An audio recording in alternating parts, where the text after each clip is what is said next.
Alright, so right now in this video, guys, I want to show you the negative push-up. Now this is for you guys who can do a few push-ups already. You're trying to increase how many numbers of push-ups you can do or your quality of push-up. This is what you're going to do. So we're starting off locked out in that plank position, hollow bodied out, shoulders pushed out, hips tucked under, and from here we're just going down into that eccentric movement, the bottom portion of the push-up. Slow to control. Boom, rest at the bottom, come back to it however you can. And then we're starting from the top. Lift one. Slowly as possible. Drop them down. You're just gonna add these on. Maybe you can knock out a set of push-ups already. You can add these at the end to get a couple more reps and increase your strength. Boom.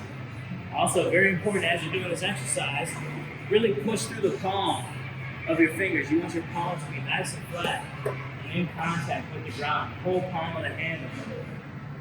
We're just going to rep it out. Slowly controlled, core is tight.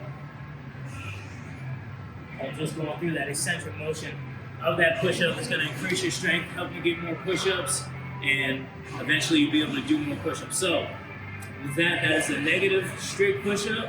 Go ahead, give it a try, and we'll see you.